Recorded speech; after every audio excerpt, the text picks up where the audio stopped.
겠습니다. 예, 고위공직자 범죄수사처가 윤석열에 대한 수사권이 있는지 없는지는 고위공직자 범죄 관련한 법안을 보도록 하겠습니다. 관련 범죄라고 되어 있는 저 4번을 보십시오. 고위공직자 범죄 수사 과정에서 인지한 그 고위공직자 범죄와 직접 관련성 있는 죄로서 해당 고위공직자가 범한 죄, 우리 수도 없이 얘기했어요. 윤석열의 직권남용 및 내란죄가 고발된 겁니다. 직권남용을 수사하면서 윤석열이 권한에 없는 일들을 시킵니다. 시키고 그것이 내란으로 갔기 때문에 직권남용을 수사하는 과정 중에 윤석열이 범한 죄, 그 내란을 같이 수사하게 된 겁니다. 그런데 무슨 공수처는 수사 권한이 있고 박지원 의원님 말씀처럼 경찰, 검찰, 군검찰까지 다 함께 합동 수사한 것이니 이에 대해서는 직위원회 논리, 이것은 말도 안 되는 논리다. 다시 한번 정리합니다. 영상 한번 들어봐 주세요. 아주 충격적인 영상을 여러분들은 보게 될 건데요. 불러봐 주십시오. 이상민입니다. 한덕수입니다. 두 사람이 개업날 저렇게 개업 문건을 서로 주고받으면서 활짝 웃고 있는 모습입니다. 정말 소름이 돋지 않습니까? 소름이 돋습니다. 아까 우리 김영민 의원이 틀었던 그 내용을 가까이 땡겨서 캡처한 겁니다. 활짝 웃고 멀리서 단전단수를 봤다? 어디서 거짓말하는 게 그렇게 오랫동안 숨겨질 줄 알았습니까? 한덕수 저렇게 문건을 보는 장면 보면서 천대엽 처장, 저 사람이 내란 아주 주요 임무 종사자라는 걸 알고 계셔야 합니다. 항상 함께 나왔던 박성재, 우리 국회의원들을 가두게 되면 수용할 수 있는 구치소, 교도소를 알아봤다는 거 아닙니까? 3,600명. 제 이름은 노상원 수첩에 2번이나 올라가 있습니다. 이런 상황 속에서 저 가증스러운 얼굴, 저 소름 돋는 얼굴, 저 사람들만 있었겠습니까? 여기 있는 사람들은 같이 관련이 안 되어 있었겠습니까? 법무부가 비상계엄 그날 나경원 의원 윤석열에게 전화 받았죠? 아니 어떻게 윤석열에게 그날 전화를 받을 수가 있죠? 모든 건 수사해서 찾아봅시다. 법무부가 그날 긴급회의를 열었어요. 그리고 수용할 수 있는 사람들 구치소 그리고 교도소 방을 찾았어요. 그날 법원도 긴급회의를 열었어요. 법원은 왜 긴급회의를 열었죠?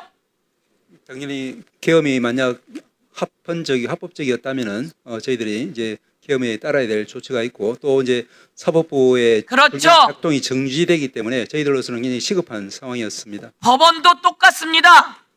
이 비상계엄이 되면 거기에 따라야 될 것이 무엇인지 여러분들은 논의한 거예요.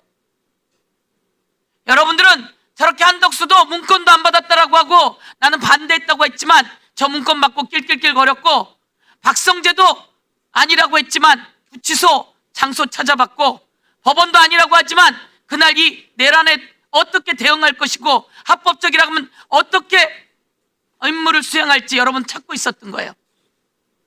지금 말씀하신 그대로예요. 지금 그렇게 말씀하셨어요. 그래서 제가 묻는 겁니다. 아니 내란이 있다고 해서 비상계엄이 있다고 해서 어떻게 이렇게 급하게 모이지? 그거는 윤석열로부터 지시를 받은 겁니다. 저렇게 다 지시를 받은 겁니다. 이에 대해서 문제를 제기하면서 다음 관용차 보여주세요. 대법원장엔 관용차가 몇 대입니까? 관용차 예. 차량 일지를 달라 그랬더니 일지가 없대요. 말이 됩니까? 저 대법원장 경호팀장 있어요 없어요? 경호원들이 있습니다. 경호원 있고 경호팀장이 있어요. 용산경찰서에서 파견된 경감, 비서실장이 같이 타고 다니고 총무과장이 같이 타고 다니고 제가 다 제보 받았어요. 근데 차량 일지가 없어요? 조이대가 누굴 만났는지 한덕수를 만났는지 누굴 만났는지 다 나와야 돼요. 그런데 여러분은 저걸 내놓지 않고 있어요. 대법원은 공범입니다. 마지막 윤리감사관에게 물었어요. 지기현이 갔던 두 곳에 여성 접객원이 있었어요, 없었어요? 답변하세요. 그 지부장이 간 업소는 한 군데였습니다. 한 거기에 여성 접객원이 나와요, 안 나와요? 그건 확인 못했습니다. 거짓말하지 마세요. 여러분이 낸 보도자료에 지기현 부장이 있는 그 시간에는 여성 접객원이 없었다, 이렇게 보도자료에 썼어요. 그럼 지기현이 없는 그 시간에 여성 접객원이 있었다, 이런 내용 아니에요? 네? 예, 지금 여러분이 내놓은 이 보도자료에 지기현이 있는 동안은 여성 접객원이 없었다. 그럼 무슨 얘기예요? 지기현이 간 다음엔 여성 접객원이 있었다는 이야기 아닙니까? 예, 정정하겠습니다. 맞습니다. 맞죠? 다시 예. 한번 얘기해 보세요. 그 무슨 여성 접객원이 있었어요, 없었어요? 그러니까 지부장이 있을 때에는 여성 접객원이 없었다는 겁니다. 그렇죠. 예, 여러분이 쓴 보도자료를 그래요. 지부장이 있을 때 여성 접객원이 없었고, 지부장이 이 행사는 지부장이 없은 다음에는 여성 접객원이 있었다, 이런 내용 아닙니까? 그렇죠? 예, 그렇습니다. 맞습니다. 왜냐하면 이거는 제가 벌써 그 전부터 알고 있었던 내용이에요. 이곳은 단란 지점으로 되어 있음에도 불구하고 여성 접객원을 쓰기 때문에 문제가 있는 거예요. 그곳에 간 거예요. 무슨 그런데 얘기 아시겠어요? 그런데 지부장이 거기서 떠난 이후 부분은 저희들의 감사 대상이 아니라고 저희들은 생각합니다. CCTV 확인하니까 이제 근거가 없잖아요. 자, 지부장이 거기서 떠났는지는 CCTV 확인 안 됐죠? 당연히 있다고 그랬어. 제가 질문합니다. 지기현에게 핸드폰 바꿨냐? 그럼 그동안 핸드폰으로 그들과 어떤 내역이 있었는지 한번 보자. 그리고 당신이 그동안 쓴 카드 내역서 보자. 그리고 그 사람이 쓴 술값은, 그 변호사가 낸 술값은 얼마인지 확인을 하면 여기서 얼마나 술을 먹었는지, 두 사람이 먹을 때와 세 사람이 먹을 때와 여성 접객원이 있을 때와 없을 때와 다 나오는데 이것이 수사권이 없다고 미룰 일입니까? 대한민국 국민은 다 아는 상식입니다. 천대엽 처장에게 제가 요구합니다. 도대체 처장님은 뭐라는 겁니까? 처장님은 그동안 저희들에게 실드만 친 겁니까?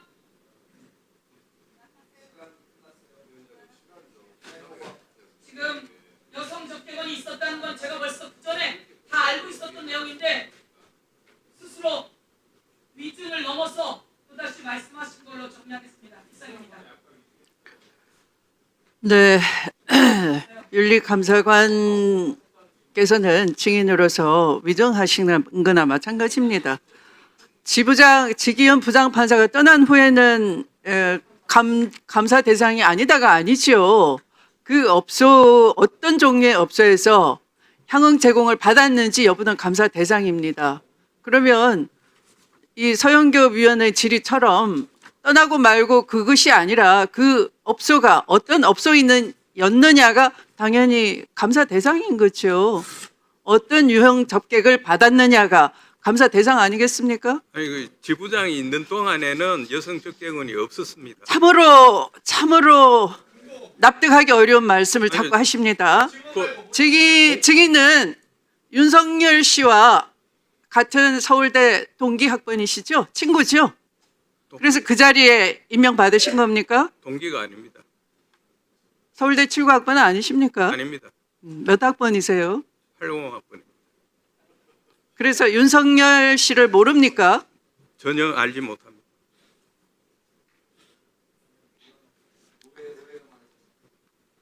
자, 그럼 보충 질의까지 마쳤습니다. 위원님들께서 오늘 대법원에 대해 아마도 질의하실 내용이 추가적으로 있으시겠지만 시간 관계상 여기서 질의를 마치도록 하겠습니다. 바쁘신 와중에 국정감사에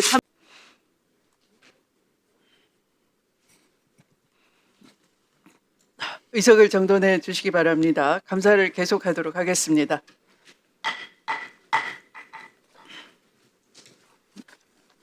주질의 신문을 마쳤습니다. 다음은 보충질의 순서입니다만 국정감사를 시작하면서 말씀드렸듯이 일반 증인 및 참고인에 대해 추가적으로 신문하실 위원님이 안 계신다면 미리 이석시키고자 합니다. 보충 질의 시간에 일반 증인 및 참고인에 대해 추가적으로 신문하실 위원님이 계십니까?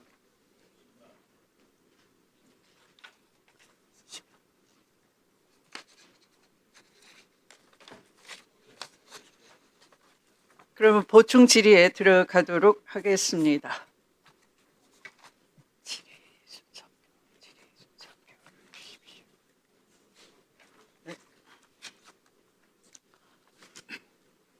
네. 보충 질의 시간은 현재 감사 시간을 고려하여 5분씩으로 하고 질의 순서는 주질의 순서대로 진행하겠습니다. 기관에 대한 보충 질의와 일반 증인 참고인에 대한 신문을 해 주시면 되겠습니다. 그러면 먼저 곽규택 의원님 질의해 주시기 바랍니다. 예, 법원 행정처장님을 비롯해서 여러 증인 참고인 분들 늦은 시간까지 수고 많으십니다.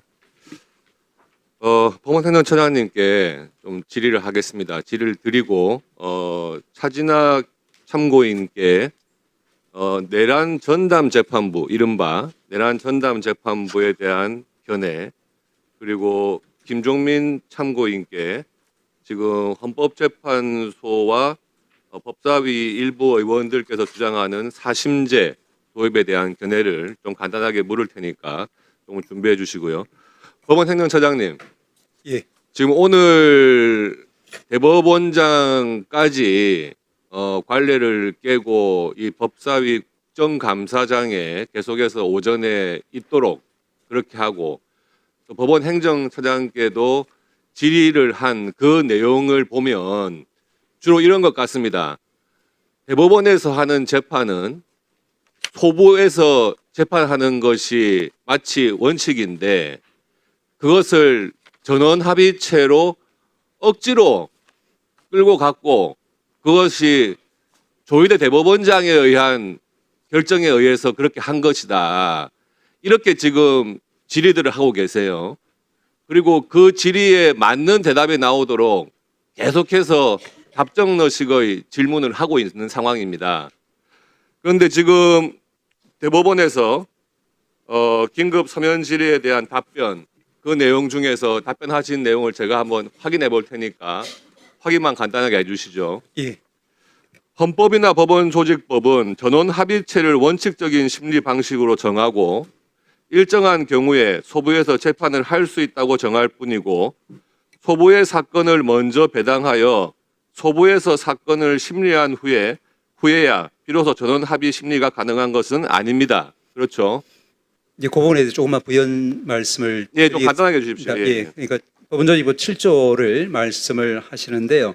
7조 1항은 아까 말씀드린 것처럼 합의체에서 행사하며라고 원칙적으로 전압임을 밝히고 있습니다. 다만 하면서 그 소부에서 먼저 사건을 심리하여 의견을 일치한 경우에 한정하여 일정한 사건을 제외하고는 재판할 수 있다라고 되어 있는데, 이 이제 단서에서도 첫째는 의견이 일치된 걸 전제로 하는 겁니다. 한 번이라도 나는 전압에서 하고 싶다라고 하면 당연히 이건 원래의 모습으로 돌아가서 전압으로 심리를 해야 되는 사건이고, 또한 두 번째로 여기서도 이제 제외하고 있는 필수적 전압 사건에 아까 말씀드린 것처럼 내규에 따르면 이제 그 1호 내지 3호 내지 6호 저기 이제 국민적 관심도 높은 사안, 기타 뭐 준하는 사건 등등 거기에 당연히 해당하는 사건입니다. 그리고 이제 이 7조의 이 단서 어디를 보더라도 반드시 이제 그 소부에서 선행해서 심리를 해야 된다라는 그런 문구도 없습니다. 그와 반면에 여기서 전압심리 내규의 2조를 보면은 이제 대법관은 누구든지 전압심리 필요 사건에 대해서 전압기일 지정을 요청할 권한이 있다라고 해서 언제든지 대법관들의 의견을 제시해서 전압을 진행할 수 있도록 규정하고 있는 것이고, 여기 시기 제한도 없습니다. 예. 그래서 이제 이런 여러 가지를 보면은 말씀하신 것처럼 헌법에서 102조에서도 대법원에 불을 둘 수 있다라고 돼 있지, 불을 둔다거나 두어야 한다라고 하고 있지 않는 것도 임의적 편의적인 어떤 사건 관리 기구로서의 소부를 전제하는 것이다라고 하는 것이 저희들의 일관된 해석입니다. 알겠습니다. 잠시 시간 좀 멈춰 주십시오. 원래 3분입니까? 5분입니까? 5분입니다. 3분으로 시작한 것 같은데. 예, 차진아 교수님께 여쭤보겠습니다. 최근에 지금 법원에 대한 여러 가지 뭐 압박을 하면서 법안을 내고 있습니다만은, 이 내란 특별재판부, 지금에서 전담 재판부에 대해서 이걸 설치하는 것이 삼권 분립에 반하지 않고 위헌이 아니다. 하는 주장이 있는데 지금 뭐 교수님으로서 참고인의 견해는 어떠신가요? 이것은 유연성이 명백하다라고 생각하고요. 독일 연방헌법재판소 판례나 우리 헌법재판소의 사법부 독립에 관한 판례의 입장에 비추어 볼 때 이런 내란 전담 재판부는 유연성이 명백하다고 생각합니다. 그 이유는 이 사법부의 독립에 관한 헌법 제101조 1항 그 사법권은 법관으로 구성된 법원에 속한다라고 하는 것에 이 사건 재판부의 구성, 사건 배당, 그리고 사무 분담 에 관한 이러한 사항은 법원이 자율적으로 해야 되는 사항인데 이것을 외부의 세력이 관여하는 순간 이것은 사법부 독립에 대한 침해가 됩니다. 이러한 점이 위헌이라는 것은 1985년에 유엔에서 채택된 사법부 독립에 관한 기본 원칙에서도 제14조에 보면은 이 사건 재판부 배당에 관해서 이것이 법원의 관장 사항이다라고 확인을 하고 있습니다. 그리고 독일 연방헌법재판소에서 이게 중요한 판례가 있었는데요.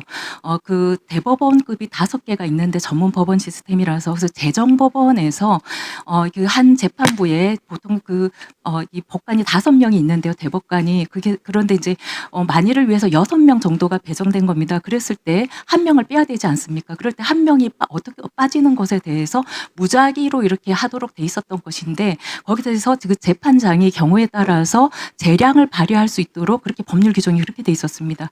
그것이 어떤 그러한 우리 헌법 제127조 1항과 비슷한 문구 조항이 독일 기본법 101조 1항이 있는데요. 거기에 1항 2문에 보면은 누구도 법률에서 정한 법관에 의한 재판을 받을 권리를 박탈할 수 없다. 이런 문구가 있습니다. 그때 있어 법률에서 정한 법관이라고 하는 것의 뜻이 뭐냐라고 했을 때 이것은 우리 헌법에서 해석해도 똑같은 건데요. 단순히 법률로 정하면 된다가 아니라 어떤 사건에 대해서 누가 그 재판을 담당할 건가 하는 것이 미리 정해져 있어야 되고 그것이 인위적으로 조작 가능하면 안 된다. 왜냐하면 그렇게 어떤 재판부를 구성하는 것 자체에 인위적인 조작이 들어가는 순간 재판의 공정성이라는 것이 깨진다라고 보는 것입니다. 그것은 역사적으로 영국에서의 절대 왕정 시절에 그런 성좌 재판소라든지 그 다음에 독일이나 프랑스에서의 그 행정재판소 같은 것들이 왕이 그때 정적을 숙청하는 수단으로 자기 입맛에 맞는 사람들을 그 법관으로 줄여주시기 바랍니다. 재판부를 구성했거든요. 그것을 막기 위한 것이 사법부 독립의 출발점입니다. 그리고 지식전담 재판부와 같은 전담 재판부와 어떻게 다르냐면 이러한 그 전담 재판부들은 불특정 다수의 사건 사람들의 그 전문적인 내용이 있으면은 그 사건에 자동으로 그렇게 되는 것이고 그 안에서도 그 전담 재판부가 2개 이상 있습니다. 영장 전담 판사도 2명 이상을 두고 있어서 그래서 무작위 배당의 원칙이 지켜지고 있는데 이런 내다른 전담 재판부라고 하는 것은 특정인과 특정 사건들을 재판하기 위해서 사후에 그것도 지금 진행 중인 사건의 그 재판부에서 그 사건을 뺏어가지고 원하는 결론을 얻기 위해서 인위적으로 이 재판부 그 배당 자체를 조작하는 것이기 때문에 이것은 너무나 명백하게 위헌이고 국제적으로도 망신이다 이렇게 생각합니다. 그리고 헌법 제11조 1항의 평등권을 침해하고 이 27조 1항의 법관에 의한 헌법과 법률에서 정한 법관에 의한 재판을 받을 권리를 침해하고 헌법 제101조 1항의 이 사법권의 독립을 침해하는 것으로서 너무나 위헌성이 명백하고 신속한 재판을 위해서 내란 전담 재판부를 한다는 것은 넌센스다. 왜냐하면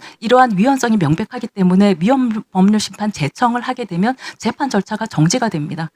그러면은 헌법재판소 위헌 결정이 내려질 때까지 사건이 정지가 되거든요. 그것이 과연 신속한 재판을 위한 것이겠습니까? 혹은 원하는 결론을 도출하기 위해서 인위적으로 재판부를 구성하겠다는 것밖에 안 되거든요. 이것이 오늘날 21세기의 민주적 법치국가라고 하는 대한민국에서 허용된다고 보는 것 자체가 너무나 통탄스러운 일입니다. 다음 질의 순서는 서영교 의원 순서이겠습니다만, 네, 박은정 의원님, 네, 질의해 주시기 바랍니다. 5분입니다. 행정처장님, 예. 그 최저 주거 기준 들어보셨어요? 1인 가구 최저 주거 기준 면적은 얼마인지 아세요? 말씀해 주시겠습니까? 4.2평입니다. 예, 네. 여기 이 기준에 미달하는 가구는 최근 통계에서 전국 6만 가구이고요. 고시원 쪽방 같은 비주택에 거주하는 인구는 170만 명 정도 됩니다. 이마저도 고시원은 절반 이상이 방 크기가 한 2평 정도 되거든요. 예. 이 최저 기준의 4.2평은 신문지 한 32장 정도가 됩니다. 예. 화면 좀 올려주세요. 처장님, 4년간 4명씩 대법관 16명을 증언하는 법원조직법 개정안에 대해서 저렇게 대법관 1인당 75평 사무실을 줘야 한다. 1조 4천억 원의 신축안이 필요하다라고 다음 거 보여주세요. 그 비용 추계 내역을 지난달에 국회에 제출하셨습니다. 저렇게 제출하신 거 맞으시죠? 예. 네, 대법원은 1인당, 대법관 1인당 사무실이 75평짜리가 필요하다고 하면서, 그 정부 청사 관리 지침상 50평인 장관급 사무실보다는 크지만 전용 면적으로 따지면 장관급 사무실에 미치지 못한다는 단서를 다셨더라고요. 예. 다음 거 보여주세요. 그래서 제가 그 규정을 찾아봤습니다. 정부 청사 관리 규정을 찾아보고 또 정부 중앙부처, 중앙행정기관, 광역지자체 법원장 이상의 차관급 공무원 직무공간 크기를 전수조사를 해봤거든요. 예. 그런데 처장님, 정부 청사 관리 지침에 나온 장관급 사무실은 50평입니다. 그건 알고 계시죠? 예. 저거는 순수 집무실만 계산하는 게 아니고요. 접견실 같은 공용 사무 면적도 포함된 50평이거든요. 그리고 전수조사한 결과 다음 거 보여주세요. 그 장관급 기준 50평을 초과한 34개 기관 중에 대법원장, 대법관을 포함해서 각급 법원장 사무실이 무려 20개가 있었습니다. 그러니까 50평 초과한 34개 중에 20개가 대법원장, 대법관을 포함한 법원에 있는 법원장 사무실이었습니다. 그 차관급 분류되는 고등법원장이나 지방법원장의 직무 공간은 정부 청사관리 지침상 차관급 기준은 또 한 30평 정도 되는 거 알고 계시죠? 예. 예, 그런데 이 30평을 지키는 곳은 단 한 곳도 없었습니다. 저 중에서 조희대 대법원장 그 사무실 사이즈가 남다르게 독보적이거든요. 전체 면적은 지금 보시면 한 150평 정도 되고요. 혼자 사용하는 순수 집무 공간만 해도 41평이 넘습니다. 40평이면 숙식을 해결해도 부족함이 없는 공간인 것 같습니다. 그래서 저희가 내일 모레 대법원 현장 국감에서 국민들께 조희대 대법원장의 150평 사무실을 반드시 확인시켜 드려야 될 것 같습니다. 처장님, 지난달 내놓은 대법관 증언에 1조 4천억이 든다는 청구서를 저희가 뜯어봤는데요. 예. 그 비싼 서초동 다음 거 보여주세요. 땅에 15,000평짜리 부지를 평당 7,200만 원에 매입하겠다고 계산해서 저렇게 땅값만 1조 원 넘게 든다고 이렇게 계산을 하셨더라고요. 그런데 그 법원 행정처 부지를 다른 곳으로 옮기는 것 정도 그런 부분에 대해서는 전혀 검토조차도 하지 않으셨더라고요. 그런데 대법원장 한 사람을 위해서 고시원 75개짜리 공간을 전용하면서 그러나 이 사법 쿠데타를 일으킨 대법원장이 서초동에 신청사를 짓는다고 국민 세금 1조 4천억을 드려야 되는지 저는 잘 모르겠습니다. 어느 국민이 이해를 하겠습니까? 법원의 사법행정사무를 총괄하시니까요, 처장님께서. 국민 눈높이에서 지금 한참 벗어나고 계시다. 저는 그런 말씀을 좀 드리고 싶고요. 다음 거 보여주시겠어요? 그 21대 국회에서 대법관 증언 관련해서 비용 추계 내역이 저렇게 있습니다. 이 내용을 보면은 대법관 저 때는 한 48명을 오히려 증언하는 비용이었는데 527억 4,500만 원으로 비용이 계산이 됐습니다, 처장님. 그렇다면 이번에 이 비용 내신 1조 4천억 원은 아마 이 대법관 증언에 반대하는 취지로 이 돈을 어떻게 내놓겠냐 국회가 이렇게라는 취지로 이 비용 추계서를 내놓으신 건지 제가 잘 모르겠거든요. 그래서 1조 4천억 말고 저희가 종합국감 때까지 이 청사 혹은 대법관 관련해가지고 새로운 개선책을 좀 내놓으실 생각은 없으신지 좀 답변을 좀 듣고 싶습니다. 예, 말씀하신 취지 제가 깊이 공감을 합니다. 우리 어려운 국민들이 많은 가운데 저뿐 아니라 모든 대법관들 혹은 일선 법관들도 저희들이 안락한 환경에서 근무를 한다는 그런 생각은 갖고 있지 않을 것입니다. 다만 이제 이번에 이제 추계를 한 것은 기본적으로 이제 그 우리 서울특별시에 대법원을 두도록 현재 법률상으로는 법원조직부상으로 되어 있고, 그리고 이제 해당 지자체의 어떤 청사가 위치한 곳에 토지를 기본적으로 이제 계산하도록 그렇게 되어 있기 때문에 서초구를 기준으로 해서 그렇게 계산한 것 같습니다. 그 과정에서 아마 토지에 대한 비용이 계산이 된 것 같은데, 지금 말씀하신 것처럼 이제 그런 여러 가지 이제 가능성을 생각할 때, 그리고 면적이라든지 이런 부분을 생각할 때 달리 이제 계산할 여지가 있는지 검토를 해보겠습니다. 그리고 다만 그때 이제 저희들이 또 제가 말씀드리려고 했던 취지는 위원님 잘 아시겠지만, 지금 이제 그 모든 국민들이 이제 그 심각한 재판 지연 상황하에서 그래도 좀 재판이 빨리 이제 확정되고 이제 이루어지는 것이 서민들에게 도움이 되지 않겠냐. 그래서 이제 우리가 아시겠지만 이제 우리 사법부 예산이 이제 2조 한 3, 4천억밖에 되지 않습니까? 그런데 그 중에 이제 이렇게 큰 돈이 이제 사실은 사실심 보강에 들어간다고 하면은 얼마나 큰 유익이 일반 국민들에게 돌아갈까 하는 그런 관점에서 현재 우리 대법원에 있는 바로 옆에 서초구에 이제 마련하는 걸 전제로 해서 그렇게 계산을 뽑아본 것입니다만은, 위원님 말씀처럼 이제 국민들의 관점, 시각에서 다시 한번 계산을 해볼 필요가 있다라는 부분은 깊이 공감하고 다시 뽑아서 말씀을 드리도록 하겠습니다. 네, 수고하셨습니다. 다음은 김기표 의원님 질의해 주시기 바랍니다. 네, 부천시를 김기표입니다.